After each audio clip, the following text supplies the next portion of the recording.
तो साधु जी हम आम बोलचाल में बड़ी अच्छी बात बोलते हैं, गुरु जी, संत, साधु। तो हम आपको आज कुछ बताने आए, बताना भी चाहिए वरना आपकी समझ में नहीं आएगा। सुनिए, एक होते ऋषि। ऋषि किसे कहते हैं? सुनिए, ऋषि तु मंत्राष्टाचारः ना तु मंत्र दृष्टारः नारति। वेद के मंत्रों के प्रकाश करने वाले को ऋषि कहते हैं। आपकी अंग्रेजी भाषा में कहें तो रिसर्च करने वाले को ऋषि कहते हैं, जो खोज करे, जो रिसर्च करे। आज की डेट में जिन्हें वैज्ञानिक कहते हैं, हमारी अध्यात्म परंपरा में आदि काल से ऋषि मुनि एक ना एक नई खोज करते रहे। अंतर है, आपने उसको साइंटिस्ट नाम दे दिया, वैज्ञानिक नाम दे दिया, हमारी परंपरा में उन्हें ऋषि कहते हैं। तो जो वेद के मंत्र पर प्रकाश डाले वो ऋषि, जो नई नई खोज करे वो ऋषि। कोई ऋषि हुआ, हाँ, देव ऋषि नारद। नारद जी ऋषि है, और ऋषियों में भी प्रकार हैं, 7 प्रकार के होते हैं। देव ऋषि, महर्षि, परम ऋषि, कांडी ऋषि, राज ऋषि, ब्रह्म ऋषि और श्रुत ऋषि। ऋषि भी 7 प्रकार के होते हैं, एक प्रकार के नहीं, 7 प्रकार के। देव ऋषि, ब्रह्मर्षि, परम ऋषि, कांड ऋषि, राज ऋषि, ब्रह्म ऋषि, श्रुति ऋषि। और 7 ऋषि हुए भी, जमदग्नि वसिष्ठश्च, कश्यपो अत्रि भरद्वाजो विश्वामित्रोऽथ गौतमः। जमदग्नि वसिष्ठश्च सप्तेते ऋषया स्मृता। दहतु पापं सर्व ग्रहण्वधर्वे नमो नमः। 7 ऋषि हुए, कश्यप, अत्रि, भरद्वाज, विश्वामित्र, गौतम, जमदग्नि और वशिष्ठ। ये है ऋषि। और सारे संसार में जब प्रलय पड़ता है तो पूरा जगत डूब जाता, पर ये 7 ऋषि नहीं डूबते। 7 ऋषि नौका पर चलते रहते हैं। और इन 7 ऋषियों से ही ऋषि परंपरा आज भी जीवंत है। तो ऋषि का अर्थ है जो रिसर्च करता है, जो वेद के मंत्रों पर प्रकाश करने वाले, वो है ऋषि। दूसरा हम शब्द उठाते हैं मुनि। आप लोग बोलते हैं मुनि है। एक मुनि महाराज रहते हैं, गड़ा में एक मुनि जी रहते हैं, वृंदावन में एक मुनि जी रहते हैं, अयोध्या में एक मुनि जी रहते हैं। मुनि का मतलब होता मनन करने वाला, मननशील। मुनि का मतलब, ये देखो ध्यान रखिएगा, ये कोई अलग से कोई कैटेगरी बनाने की आवश्यकता नहीं है। गृहस्थ में भी साधु हो सकता, गृहस्थ में भी संत हो सकता, गृहस्थ में भी मुनि हो सकता, गृहस्थ में भी ऋषि हो सकता। जो आत्मनिरीक्षण करे, अपने आप का निरीक्षण करे, उसे मुनि कहते हैं। और मुनि भी 21 प्रकार के होते हैं। चर्चा करेंगे तो विस्तार बढ़ेगा, पर एक नाम से हम सूत्र को विराम करेंगे, भृगु मुनि। ये मुनि में है। तो मुनि भी 21 प्रकार के हैं। आत्मनिरीक्षण करने वाले को मुनि, मन पर जो काबू कर पाए वो मुनि। और सीधी सी भाषा में बोलूं, जिसकी वाणी व्यर्थ ना निकले। हम लोग कई बार ऐसा बोलते रहते हैं कि पता ही नहीं क्या बोल रहे, पर बोले जा रहे हैं, बोले जा रहे हैं, बोले जा रहे हैं, एकदम स्पीड, लाउड स्पीकर खुला है, बोले जा रहे हैं, हमें पता ही नहीं क्या बोल रहे हैं। मुनि का मतलब है जो मौन रहे और कभी बोले तो केवल वेद और ब्रह्म की बात बोले, वो मुनि है। और हमारी दृष्टि में अगर कोई हमसे पूछे महाराज मुनि कौन है, हमारी दृष्टि में वो मुनि है जो केवल राम चर्चा के लिए अपना मुंह खोलता है। वो गृहस्थ हो सन्यासी हो खबर नहीं, पता नहीं हमें, पर वो मुनि है। तीसरा सुनो, साधु। हम लोग बोलते साधु, साधु का मतलब है सज्जन व्यक्ति, जिसके अंदर सज्जनता भी, जिसने अपनी इंद्रियों को साध लिया। जित श्वासो जितासनो जित संगो जितेंद्रिया, भागवत कहती। जिसने अपनी इंद्रिय को जीत लिया, जिसने आसन को जीत लिया। आसन का मतलब कितनी देर बैठना है, वो साधु है, सज्जन भाव रखने वाला साधु। और मैं निवेदन करूं, जो समाज को पथ बताता है, रास्ता बताता, वो भी साधु है। वो गृहस्थी भी हो सकता है, जींस पैंट में भी साधु हो सकता है। कई बार जरूरी नहीं कि साधु की लंबी लंबी दाढ़ी हो, बड़ी बड़ी मूछें हो, गले में एकदम 2-2, 3-3 किलो की माला हो तो साधु है ना। जींस पैंट में भी साधु हो सकता है, किसी भी रूप में हो सकता है। साधु का कोई स्वरूप नहीं। तब तो कहते हैं जात न पूछो साधु की, पूछ लीजिए ज्ञान, मोल करो न तरवार की, ना तो पड़ी रहे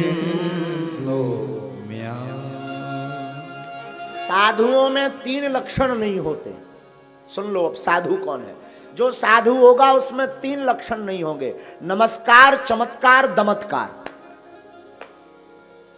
का नमस्कार, चमत्कार और दमत्कार। नमस्कार का मतलब जैसे किसी बड़े प्रतिभाशाली बड़े आदमी को देख करके झुक जाए, वो साधु नहीं। चमत्कार दिखाए, जादूगरी, डमूरा बजा, ऐसे ऐसे, वो क्या बोलते उसको, डमरू, डम डम डम डम डम डम, लो भाई आओ आओ आओ, हम ऐसा कर देंगे। साधु नहीं है। जो चमत्कार में फंसे साधु नहीं। दमत्कार का मतलब जो दाम में फंसे वो साधु नहीं। साधु तो सिर्फ राम में फंसता। हाँ, नमस्कार में नहीं, चमत्कार में नहीं, दमत्कार में नहीं। साधु दाम में नहीं, साधु राम में फंसता। साधु काम में नहीं, साधु राम में फंसता। साधु स्वाभिमान में नहीं, साधु हनुमान में फंसता। साधु सम्मान में नहीं, साधु अपमान में नहीं, साधु स्वाभिमान में नहीं, साधु सम्मान में नहीं, साधु को हनुमान प्रिय होता है। वो है साधु। साधु कोई भी हो सकता। एक अब चौथा सुनिए, चौथा है संत। ये बहुत अच्छी बात है, बहुत इसको नोट करने की बात है। हम लोग न जाने किसको किस नाम से संबोधित कर देते हैं। आपको आकलन करना पड़ेगा कि कौन साधु है, कौन संत है, कौन गुरु है, कौन महापुरुष है, कौन सिद्ध पुरुष है, कौन अवतारी पुरुष है, कौन ज्ञानी पुरुष है। ये आपको निर्णय करना पड़ेगा, वरना पांव की पायल अगर हाथ में पहनोगे तो लोग हंसेंगे। आंखों का काजल होंठों पर लाली बना करके लगाओगे तो लोग हंसेंगे। उसी प्रकार आपने अपनी बुद्धि से प्रयोग करके जो उचित है उसको वो सम्मान नहीं दिया तो परिणाम बुरा होगा। तो सुनिए, संत चौथा, बड़ी ज्ञान की बात। संत उसे कहते हैं जो संतुलन बनाए रखे। क्या करे? संतुलन। संतुलन, धन और ध्यान में संतुलन बनाए। जो कितनी नई बात है, धन और ध्यान। जो धन और ध्यान में संतुलन बनाए रखे वो संत है। जो गृहस्थ और संन्यास में संतुलन बनाए रखे वो संत है। जो आत्मा और परमात्मा में संतुलन बनाए रखे वो संत है। जो संसार से अध्यात्म में संतुलन बनाए रखे वो संत है। जो समाधि से समाज में संतुलन बनाए रखे वो संत है। उसे संत कहते हैं साहब। समाज का मतलब जो आपसे अमीरों से धन ले और गरीबों में बांट दे वो संत है। तुम्हारा धन पकड़े कन्या का विवाह कर दे वो संत है। तुम्हारा धन पकड़े किसी गरीब को वस्त्र दे दे वो संत है। वो संतुलन बनाना संत का काम। अमीरों के पास ज्यादा पैसा आ जाएगा, गरीबों को देखेंगे नहीं। संत करते हैं ये काम। संत उनका धन खींचते चमत्कार दिखाकर, सिद्धि दिखाकर, भय दिखाकर, भक्ति दिखाकर, भाव दिखाकर और भगवान दिखाकर। उसे संत कहते हैं साहब, उसे संत कहते हैं। आप किसी को भी संत कह देते हैं, अरे वो तो संत है।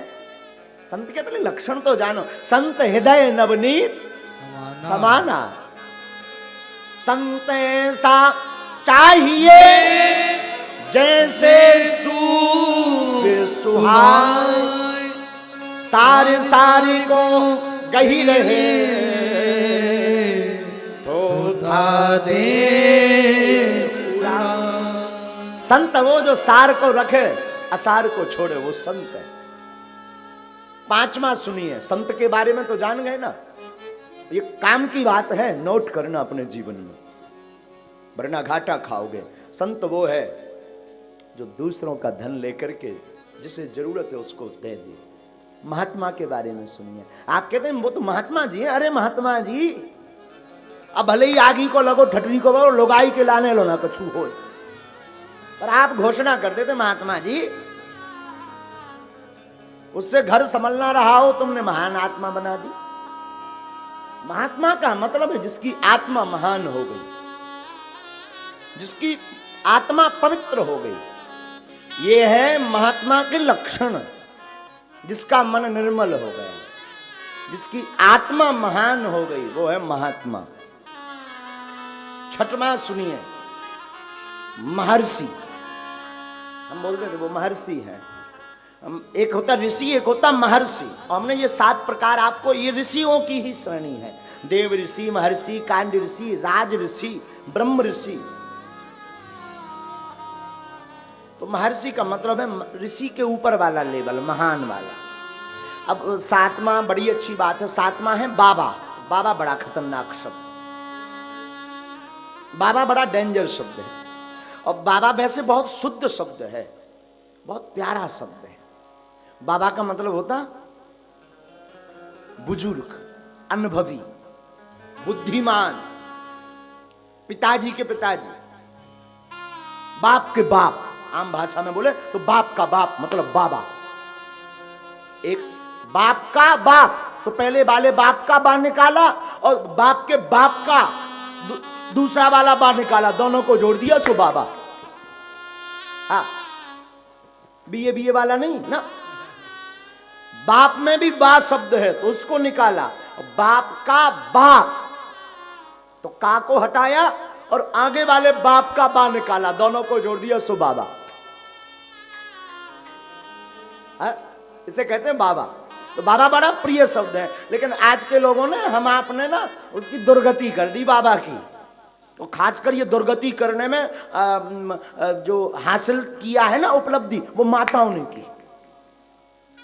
बच्चों को अगर टॉपिक चावल रखना, भोजन करा ना, खा जा, नहीं तो बाबा खा जाएगा।